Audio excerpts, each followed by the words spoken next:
Bismillahirrahmanirrahim. Alhamdulillahirabbil alamin.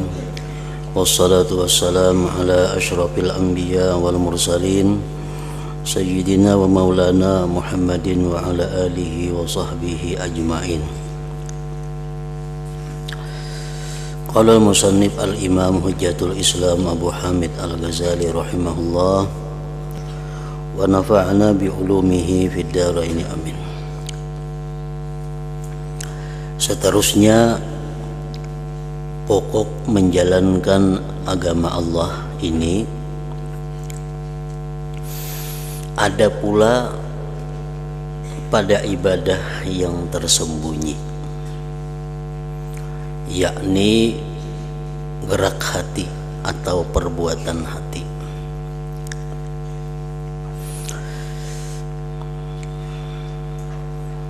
Jadi menjalankan agama Allah bukan hanya ada pada ibadah yang zahir seperti sembahyang, itu ibadah zahir, membaca Quran, puasa. Ada pula ibadah yang tersembunyi, yakni perbuatan hati, gerak hati, di mana Anda juga berkewajiban mengetahuinya. Apa-apa di antara perbuatan hati yang diwajibkan, apa-apa perbuatan hati yang dilarang, yang diharamkan. Nah, itu pun wajib juga diketahui. Seperti tawakal. Tawakal itu adalah merupakan fi'il hati, perbuatan hati. Adapun ucapan kita bismillah tawakkaltu 'alallah itu hanya ucapan lisan. Itu kada dihitung. Karena tawakal itu adalah perbuatan hati. Seperti tawakal. Nah, tawakal adalah sesuatu ibadah yang wajib dilakukan oleh seseorang. Dalam kurung artinya bersandar kepada Allah.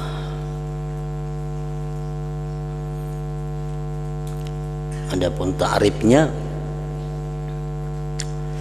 tawakal itu adalah tawattunul qalbi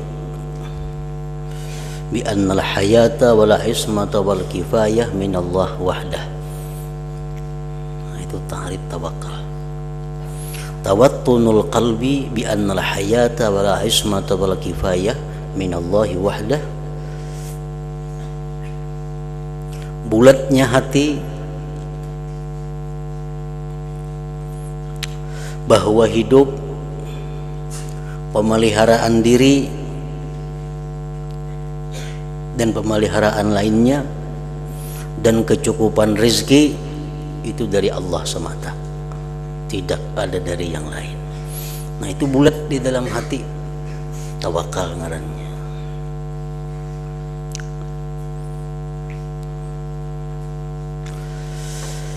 Bulat hati, yakin hati, kada ragu-ragu, artinya bahwa hidup kita itu adalah dari Allah. Dan terpeliharanya kita itu dari Allah. Artinya, andai kata orang seluruh dunia hendak mencelakakan kita, kalaunya Allah kada menakdirkan, kada akan bisa mencelakakan kita. Walaupun seluruh dunia hendak memberikan manfaat kepada kita, tapi Allah kada menakdirkan, maka manfaat itu kada akan sampai kepada kita. Nah, itu wal kifayah dan kecukupan rezeki contohnya. Walaupun seluruh dunia hendak memberikan kita rezeki, tapi itu bukan jatah kita, maka tidak akan sampai kepada kita. Walaupun seluruh dunia orang berusaha menjauhkan kita, menghindarkan kita dari rezeki yang ditakdirkan Allah untuk kita, kada akan bisa, pasti rezeki itu akan sampai kepada kita. Nah, tawakal ngarannya. Jadi kalau kita sudah bulat hati, yakin, sepenuh yakin bahwa hidupku, pemeliharaanku, rezekiku itu urusan Allah, tidak ada seorang pun yang bisa mengganggu gugat, merubahnya, mengalihkannya. Nah, yakin macam itu tawakal, dan itu wajib bagi setiap orang yang beriman.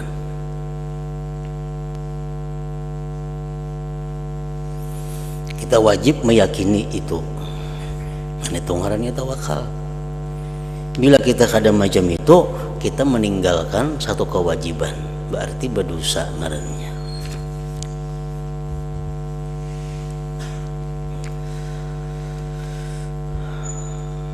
Seperti tawakal, tafwid. Nah, tafwid itu berserah diri kepadanya.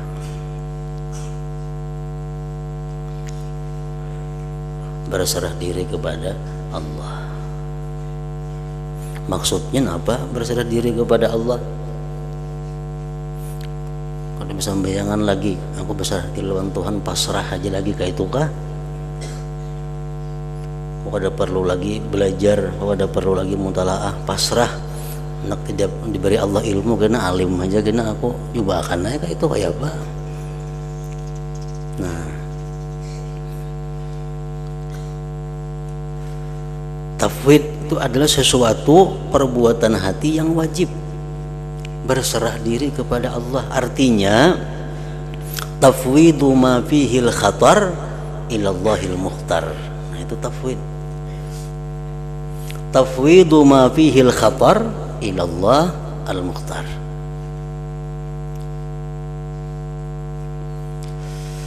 Menyerahkan sesuatu yang tidak jelas baik buruknya kepada Allah. Nah, itu tafwid.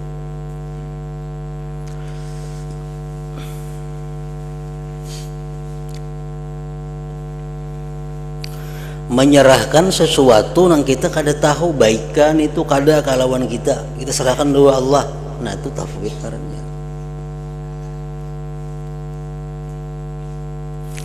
Kalau sesuatu yang jelas-jelas baik itu kada boleh tafwid. Sesuatu yang jelas-jelas kada baik kada boleh tafwid. Yang wajib tafwid itu sesuatu yang kita kada tahu buruk baiknya untuk kita.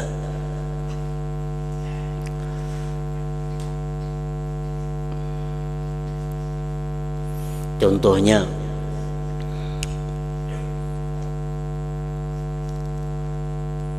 nang jelas-jelas kada baik, maksiat, kafir, itu jelas-jelas kada baik. Kalau kita berbuat maksiat, aku pasrah aja lawan Allah, nak diapainya kah? Kada kawan itu tafwid, karena ini sudah nyata kada baik. Bila perbuatan itu maksiat atau kafir, kita disuruh berjauh, kita disuruh menghindar, kada mau pasrah. Ini kadang-kadang salah kaprah, salah paham, dikira pasrah itu baik semuaan, padahal pasrah itu ada yang haram, ada yang wajib. Nah, terhadap perbuatan maksiat, kita bisa berada dalam keadaan posisi jahat, posisi maksiat, aku pasrah aja lagi, nang diapai Tuhan. Nah, ini kada boleh. Yang kedua, pasrah itu kada boleh dalam hal sesuatu yang pasti baik. Menuntut ilmu itu pasti baik, iman pasti baik, surga pasti baik. Nah, lalu kita taat pasti baik. Nah, dalam hal kita berhadapan sesuatu yang baik itu, kok pasrah aja. Nah, sesuatu yang pasti baik itu digawi, dilaksanakan, jangan pasrah. Sesuatu yang pasti baik itu diminta kepada Allah, jangan pasrah. Ya Allah berilah hamba ilmu, ya Allah berilah hamba surga, ya Allah berilah hamba iman yang kuat, ya Allah berilah hamba ketaatan. Kita minta kepada Allah karena itu pasti baik. Terhadap nang kada baik kita berlindung, ya Allah jauhkan hamba dari maksiat, ya Allah jauhkan hamba dari api neraka. Jangan pasrah. Nah, dua. Yang ketiga, yang kita belum tahu buruk baiknya. Contohnya apa? Yang kita belum tahu buruk baiknya. Pertama, contohnya kekayaan. Kekayaan tuh kita belum tentu buruk baikkah lawan kita, jahatkah, ada tahu lagi kita nih mungkin jadi orang sugih namun tentu baik dan bisa baik pada wahai ini bisa juga. Kalau kita jadi orang kaya, nah itu khatar ngarannya. Bisa membuat kita lebih baik daripada sekarang, bisa kita jadi lebih jahat daripada sekarang. Nah jadi artinya apa? Urusan kekayaan itu pasrah kepada Allah. Nah itu pasrah. Kita berusaha berdagang, pasrah kepada Allah. Anak disugihkannya terserah, anak disedikitkannya, difakir miskinkan terserah. Nah itu pasrah di situ. Jangan minta ya Allah berilah hambamu kekayaan, kada boleh. Kenapa? Karena kita minta sesuatu yang belum tahu buruk baiknya tuh kada boleh. Ya Allah, jadi orang sugih umpamanya, ya Allah jadikanlah hamba orang miskin, kada boleh itu. Kenapa? Karena si sugih ini belum tentunya baik kalau ia miskin. Nah, jadi perkara kekayaan, kemiskinan itu jangan diminta kepada Allah, tapi pasrah. Kalaupun hendak minta juga kekayaan, ya Allah jadikanlah hamba ini orang yang kaya, jika itu membawa kebaikan lawan hamba. Nah, ya macam itu kalau hendak minta kekayaan, contohnya itu adalah khatar. Arti khatar itu masih belum tahu kita baik kadanya. Nah tafwid itu tuh wajib nih tuh, hati kita wajib melakukan tafwid itu. Bila kita kada tafwid dalam urusan kekayaan, dalam urusan keduniaan, berdosa kita.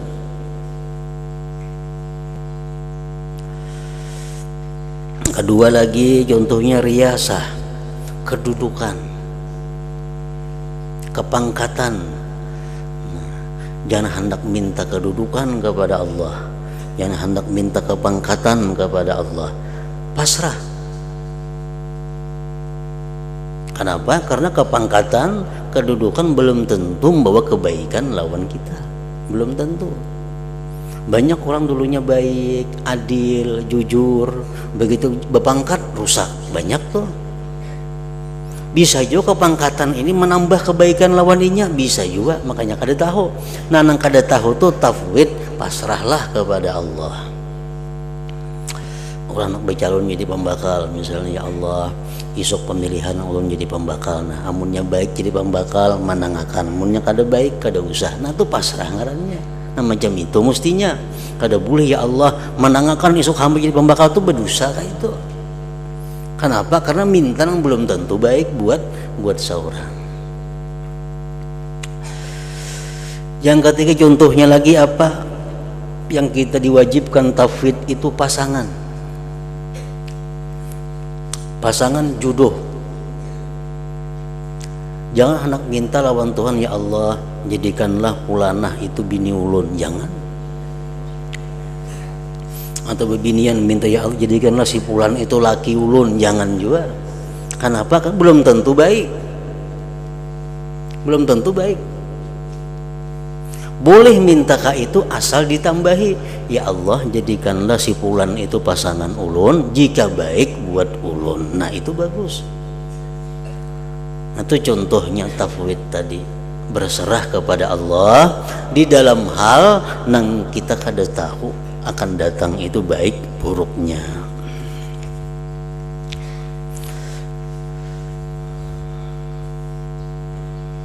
Ridha terhadap ketentuan Allah.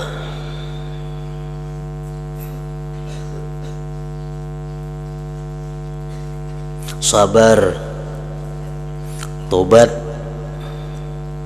ikhlas, dan sebagainya yang insya Allah bakal dituturkan di belakang. Nah, itu semuaan itu adalah perbuatan hati. Wajib juga itu dituntut ilmunya. Jadi bukan hanya kita ini wajib menuntut ilmu sembahyang, bukan hanya wajib menuntut ilmu berwudu, bukan hanya wajib menuntut ilmu bersuci, tapi kita wajibnya menuntut ilmu tawakal itu macam apa, tafwid itu macam apa. Ini perbuatan hati. Rasulullah menyatakan, innallaha la yanzuru ila suwarikum wala ila amwalikum wa innama yanzuru ila qulubikum wa a'malikum. Allah tidak memandang kepada rupa kalian, bungas ke kada itu kada dipandang Tuhan. Bila bungas ke surga kada. Wala ila amwalikum, Allah kada memandang harta kamu, tetapi yang Allah pandang tuh hati kamu. Nah, jadi artinya ada perbuatan hati itu yang wajib, ada perbuatan hati yang haram. Hanya saja Allah memandang kepada hati kamu, wa a'malikum, dan amal kamu. Jadi hati berdahulu tuh disebut Rasulullah. Sembahyang, Allah sebelum memandang sembahyang itu dipandang Tuhan dulu hatinya. Ikhlaskah orang ini sembahyang? Hatinya baikkah? Selamatkah hatinya? Oh bagus sudah. Nah, hanya dipandang Tuhan perbuatan gerak-geriknya sembahyang itu.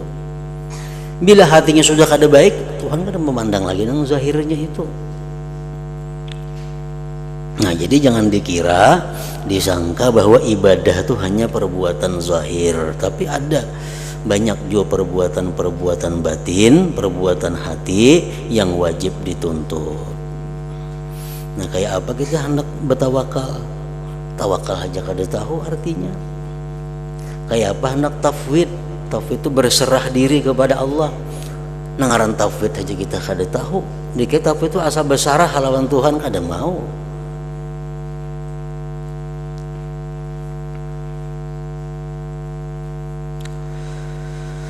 Anda wajib pula mengetahui larangan-larangan Allah yang berkaitan dengan perbuatan hati, yang menjadi lawan dari perangai-perangai tersebut di atas. Tawakal lawanannya apa? Kalau kita wajib bertawakal kepada Allah, maka kita haram bertawakal atau bersandar atau berpegang kepada makhluk.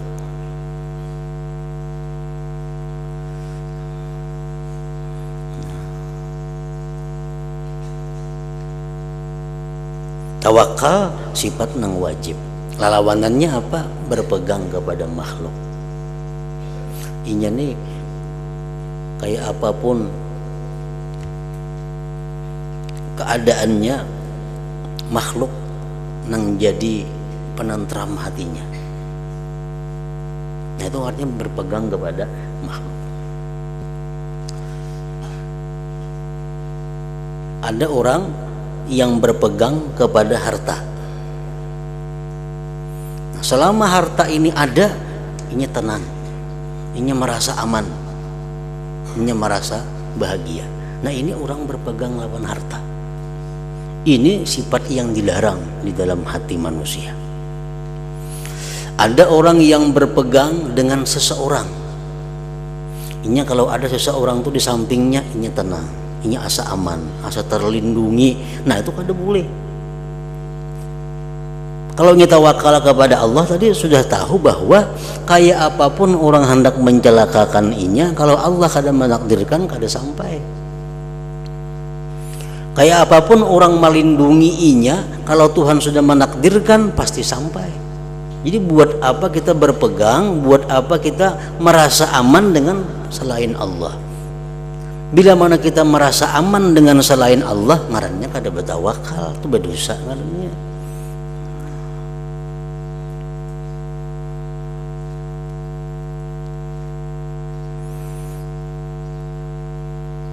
seperti benci kepada takdir Allah.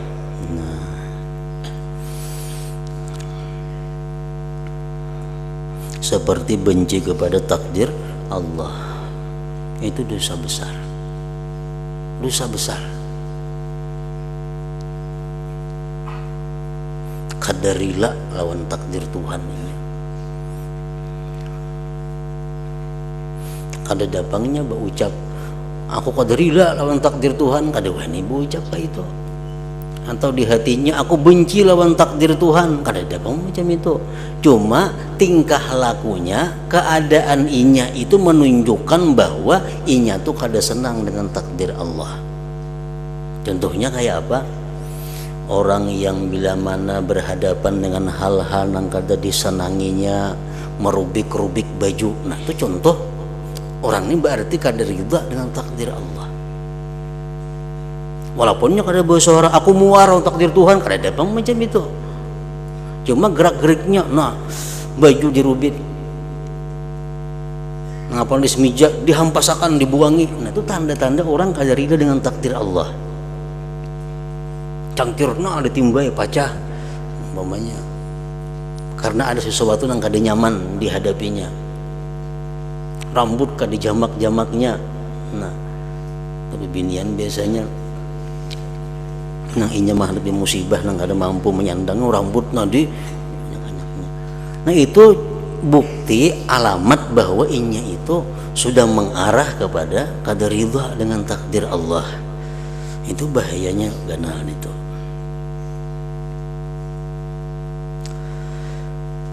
Menyimpangnya angan-angan tanpa mengingat akhirat. Menyimpangnya angan-angan tanpa mengingat akhirat. Bahasa Arabnya, bahasa agamanya apa? Tulul amal. Tulul amal itu dosa. Apa arti tulul amal itu? Iradatul hayat wal baqa li jam'id dunya wa tana'um biha. Itu artinya iradatul hayat wal baqa li jam'id dunya wa tamattu' biha. Inya hendak hidup dalam dunia ini nah. Hendak lawas lagi dalam dunia ini untuk mengumpulkan dunia dan bersenang-senang dengan dunia. Nah itu tulul amal. Itu perbuatan maksiat. Kita nih hendak benar lagi panjang umur karena nyaman dalam dunia ini hidup. Bapaknya orang ini kaya, raya, sihat, walafiat, bahagia, semuaan lengkap nikmat Tuhan. Lalu ini takutan benar mati. Ini hendak benar sepanjang lawas lagi umurnya. Nah itu berdosa itu. Kenapa? Karena kepingin hidup dalam dunia untuk mengumpulkan dunia dan bersenang-senang. Nah itu maksiatul qalbi, maksiat hati. Amun inya masih hendak hidup dalam dunia ini karena aku masih perlu menuntut ilmu, aku hidup dalam dunia masih hendak karena aku masih ingin menghapus dosa-dosaku dengan amal kebaikan. Aku kepingin hidup dalam dunia ini karena aku sangat nikmat beribadah kepada Allah. Nah itu kan ada apa-apa, itu kan bagus itu. Tapi kalau kita ini takutan mati, hendak hidup karena tadi hendak mengumpul dunia, karena nyaman bagana dalam dunia, nah itu nang tulul amal, nang dilarang, maksiat kalbi, maksiat hati. Itu pengertian menyimpangnya angan-angan tanpa mengingat akhirat. Nah itu pahamannya kayak itu.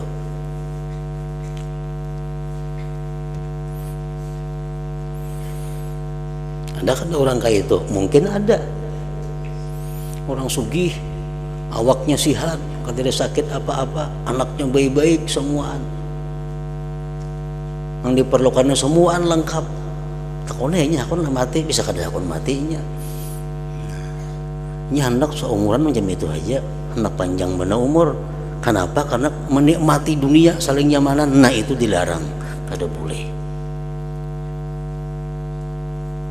Karena apa? Karena angka 7 hidup dalam dunia ini adalah orang-orang kafir. Nang katujuh hidup dalam dunia hanya orang kafir. Kenapa? Karena dunia ini surga mereka. Kalau orang beriman, kayak apapun nyamannya dalam dunia, pasti hendak bertemu Allah, pasti hendak berada di sisi Allah. Nah, ad-dunya sijnul mu'min wa jannatul kafir, ujar Nabi kita. Ujar Nabi, dunia itu penjaranya orang beriman dan surganya orang kafir. Itu kan hadis Nabi tuh. Nah, kalau kita dunia ini penjara, siapa nah aku lawas di penjara begana? Takon ibu bukan narapi yang di penjara tuh, aku nonton 10 tahun di penjara, ada mau pas nalakas keluar. Nah, orang beriman pun dalam dunia ini pasti hendak lakas bertemu dengan Allah. Kalaupun inya hendak minta tunda juga karena ada hal-hal yang perlu diperbaikinya untuk bertemu Allah. Ada nyaman dalam penjara. Nah, lain orang kafir, hendak diberi umur 1000 tahun orang kafir itu. Nah, itu sifat maksiat di dalam hati yang wajib diketahui. Ria, takabur, yang kesemuanya itu harus Anda jauhi. Sebab ibadah hati yang dituturkan di atas juga termasuk fardu ain. Fardu ain. Tawakal itu fardu ain. Tafwid fardu ain, ridha fardu ain, sabar fardu ain, taubat fardu ain, ikhlas dan sebagainya fardu ain. Yang ditetapkan dan diperintahkan Allah, serta dilarang perbuatan yang menjadi lawannya. Hal ini termaktub di dalam kitabnya Al-Quran yang mulia dan melalui lisan Nabinya Muhammad sallallahu alaihi wasallam. Allah Ta'ala berfirman, wa 'alallahi fatawakkalu in kuntum mu'minin. Artinya, dan hanya kepada Allah tawakallah kalian jika kalian memang benar-benar beriman. Nah, itu keras. Amun ikam bujur-bujur beriman, ikam tawakal kepada Allah. Berarti apa? Amun kada tawakal kada beriman. Wa 'alallahi fatawakkalu in kuntum mu'minin. Washkuru lillah in kuntum iyyahu ta'budun. Artinya, bersyukurlah kalian kepada Allah jika kalian memang benar-benar hanya menyembah kepadanya. Kalau kalian menyembah kepada Allah, kalian mesti bersyukur. Jadi syukur adalah perintah Allah, dan syukur itu fardu ain bagi setiap mukmin dan mukminah.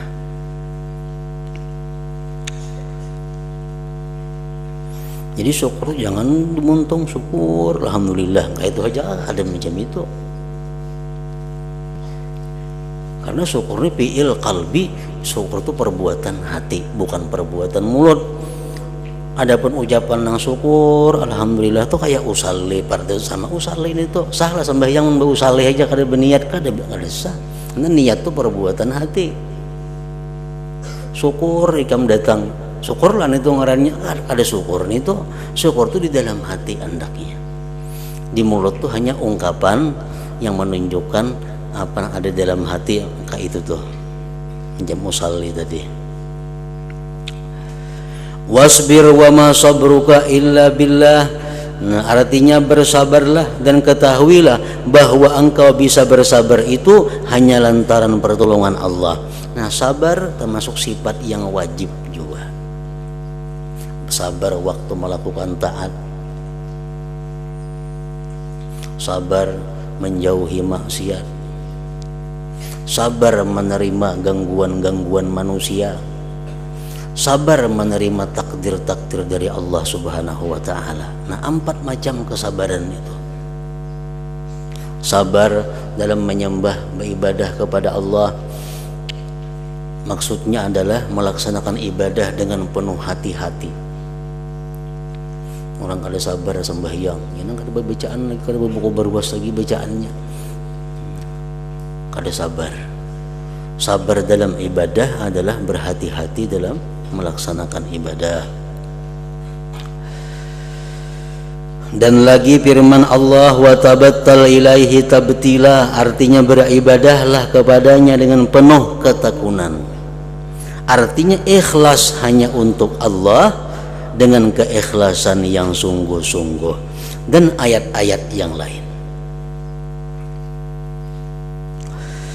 Perintah demikian sama saja dengan perintah salat dan puasa.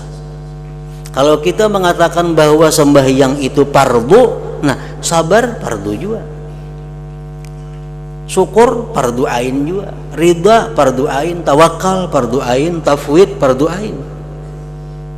Apa sebab Anda menghadap untuk mengerjakan salat atau puasa, tetapi Anda meninggalkan fardu-fardu ini, tawakal, sabar dan sebagainya?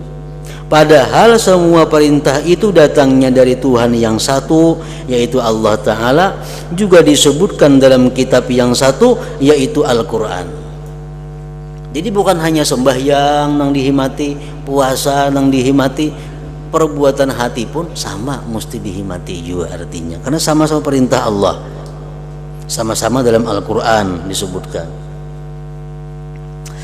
Bahkan Anda cenderung melupakan perintah yang berkenaan dengan perbuatan hati ini, sehingga Anda tidak mengerti sama sekali.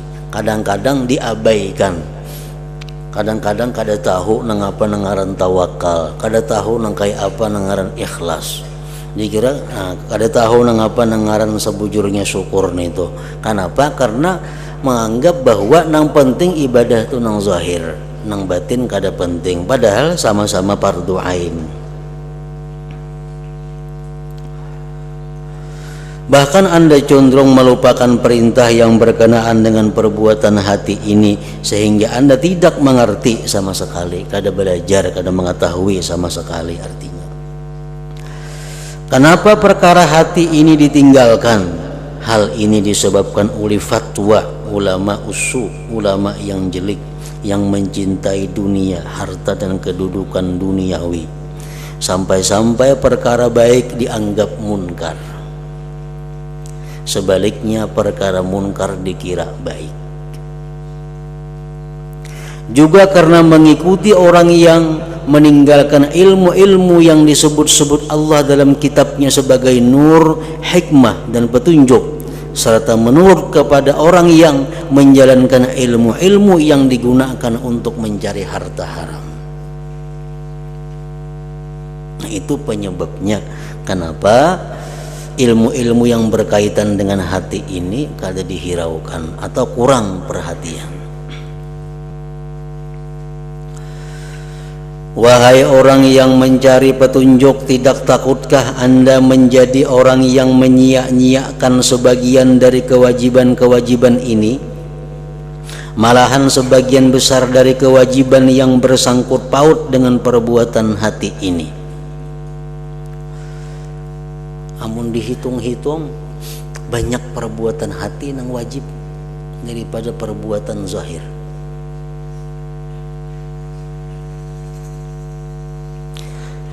Sementara itu Anda sibuk melakukan salat sunat dan puasa sunat yang akhirnya tidak memperoleh apa-apa.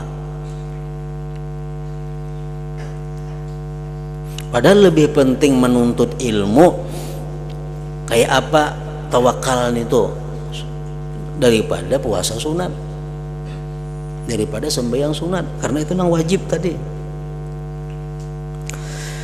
Boleh jadi Anda terus-menerus berbuat maksiat yang menyebabkan Anda masuk neraka, atau Anda meninggalkan hal-hal yang diperbolehkan seperti makan, minum, atau tidur yang dapat dipergunakan untuk mendekatkan diri kepada Allah, sehingga Anda tidak memperoleh apa-apa. Lebih salah lagi jika Anda selalu menyimpangkan angan-angan mengenai urusan dunia tanpa mengingat akhirat. Padahal semacam ini adalah maksiat yang murni. Kita kepingin lawas hidup dalam dunia untuk mengumpulkan dan menikmati dunia. Itu maksiat murni. Namun Anda menganggapnya sebagai niat baik lantaran Anda bodoh. Dikira itu baik.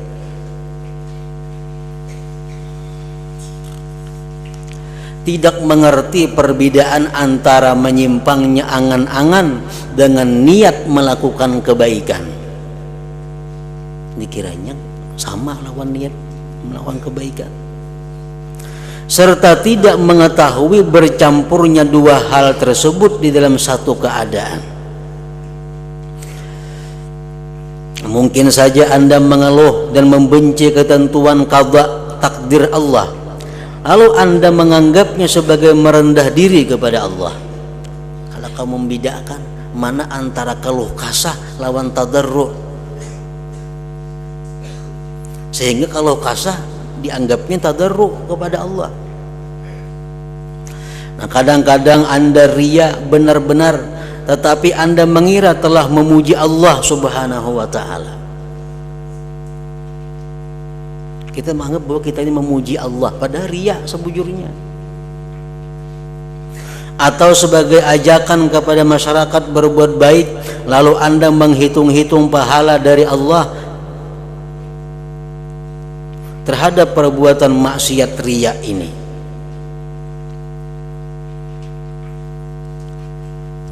Kita mengajak kepada masyarakat untuk berbuat baik. Kalau kita menyebutkan kebaikan kita ini. Nah, kita mengira itu kebaikan, padahal itu riya. Nang boleh menampaikan kebaikan-kebaikan diri itu kepada orang adalah orang yang diikuti, orang yang jadi panutan, orang yang jadi muktada, yang diikuti. Nah, sidin itu boleh berkisah. Aku dulu membaca Yasin tuh 40 kali sekali duduk, sidin, supaya orang menuruti. Amun seorang jadi ikutan orang kada, jadi perhatian orang kada, berkisah segenang apa? Orang kada masih juga. Nah, jadi boleh berkisah kita berbuat baik dahulu-dahulu kalau kita ini jadi contoh teladan orang. Amun kita kada jadi guru, kada jadi teladan, kada boleh berkisah kebaikan-kebaikan itu segenang apa? Nah, dikira kita itu kebaikan pada riya. Anda memperkirakan ganjaran besar di tempat siksa Allah. Dikira dapat pahala, padahal kada. Jadi Anda berada dalam jaringan tipu daya syaitan yang sangat besar dan kelingahan yang teramat buruk. Demi Allah, hal ini merupakan bencana yang sangat jelek bagi orang yang beramal tanpa ilmu. Sembahyang contohnya. Sembahyang ini bisa diterima Allah bukan hanya kita tahu syarat rukun-rukunnya, pembatal-pembatalnya. Bukan hanya itu. Misalnya sembahyang syaratnya cukup, rukunnya pas, pembatalnya dihindarinya. Sembahyang lainnya diterima Tuhan lah kada tentu, karena Tuhan masih memandang dulu hatinya kayak apa dalam sembahyang itu. Nah, jadi perbuatan hati ini sangat menentukan diterima atau ditolaknya amal. Selain apa yang tersebut di atas, sesungguhnya amal-amal lahiriah itu ada hubungannya dengan amal-amal yang samar, amal hati.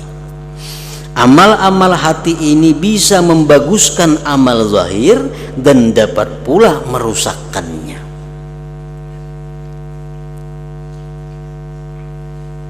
Amal hati itu seperti ikhlas, riya, ujub, itu amal hati, mengingat anugerah Allah dan sebagainya.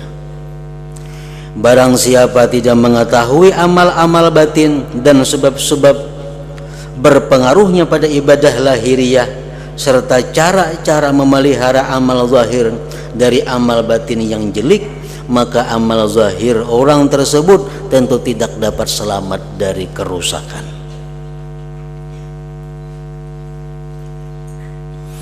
Akibatnya ia kehilangan amal zahir dan sekaligus amal batin. Yang tinggal pada dirinya tidak ada kecuali celaka dan kepayahan. Ini merupakan kerugian yang nyata. Itulah sebabnya Rasulullah sallallahu alaihi wasallam bersabda mengenai sifat ilmu. Ujar Nabi, inna nauman ala ilmin khairun min salatin ala jahlin, fa innal amila bighairi ilmin yufsidu aktsara mimma yuslihu. Artinya, sesungguhnya tidur atas dasar ilmu adalah lebih baik daripada salat orang yang bodoh. Artinya ini sembahyang, cuma nya kada tahu perbuatan hatinya macam apa mestinya waktu sembahyang itu. Bujur aja dilihat rukunnya bujur, syaratnya bujur, gerak-geriknya bujur. Tapi nya kada mengaji tentang bagaimana meletakkan, mengatur hati waktu sembahyang itu. Nya kada menuntut itu. Nah, tak baik guringnya orang alim pada sembahyangnya orang itu.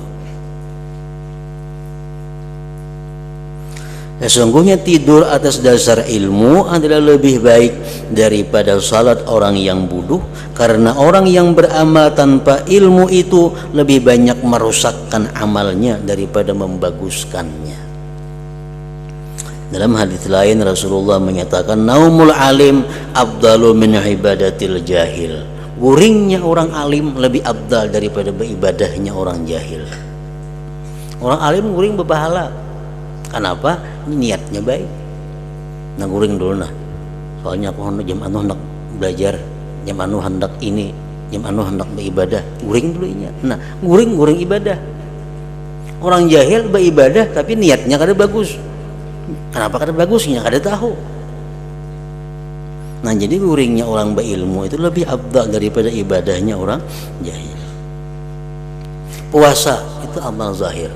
Kayak apa supaya puasa diterima Allah? Laksanakan syaratnya, rukun puasa, jauhi pembatalnya. Terima Allah belum tentu. Karena ada lagi syarat-syarat hati macam apa waktunya melaksanakan puasa itu. Nah, jadi kewajiban-kewajiban hati ini sama kewajibannya dengan yang zahir tadi. Masih tentang ilmu, beliau Rasulullah juga bersabda, innahu yulhamuhu su'ada wa yuhramuhul ashqiya. Artinya orang itu apabila beruntung selalu diberi ilham berupa ilmu, sedangkan orang yang celaka selalu terhalang dari ilmu. Artinya apa? Ilmu itu hanya diberikan Allah kepada orang-orang su'ada.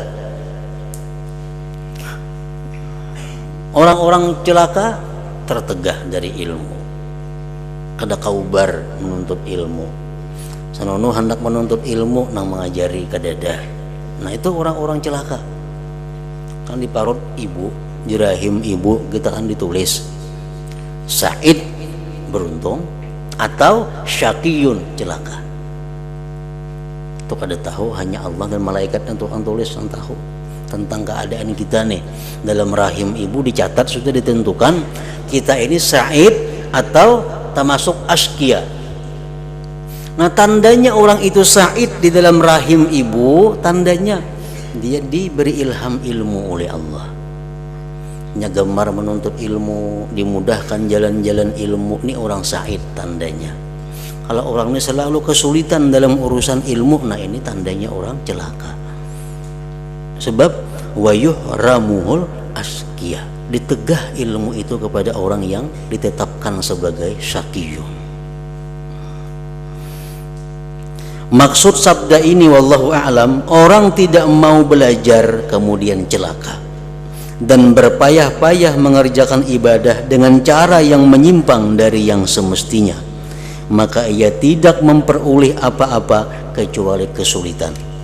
Semoga Allah melindungi kita semua dari ilmu dan amal yang tidak bermanfaat. Nah, karena hal inilah para ulama yang zuhud dan mengamalkan ilmunya sangat menaruh perhatian terhadap ilmu. Sebab pokok perbuatan menghamba, menyembah, beribadah kepada Allah, dan pokok ibadah serta melayani Allah penguasa semesta alam adalah ilmu.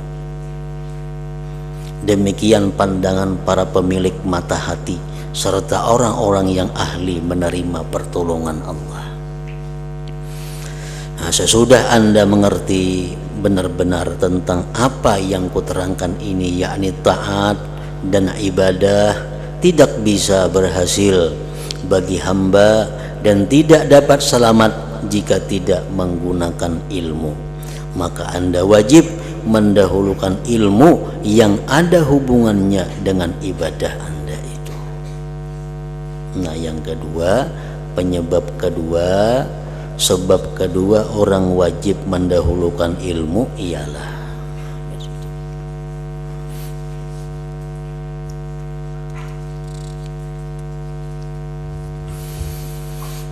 hadratin Nabi sallallahu alaihi wasallam. Al-Fatihah. Bismillahirrahmanirrahim. Alhamdulillah rabbil alamin arrahmanir rahim.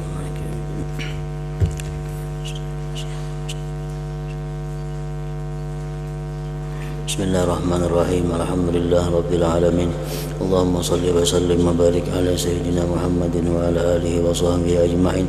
Allahumma ighfir lana ma akhtana wa ma ta'ammadna wa ma asrarna wa ma a'lanna wa ma asrafna wa ma anta a'lam bihi minna. Antal muqaddimu wa antal muakhiru, la ilaha illa anta. Allahumma nafa'na bima 'allamtana wa 'allimna ma yanfa'una wa zidna fahman wa ilman wa amalan wa hudan wa taufiqan bi rahmatika ya arhamar rahimin. Sallallahu alaihi sayyidina Muhammadin wa ala alihi wa sahbihi wa sallam. Alhamdulillah.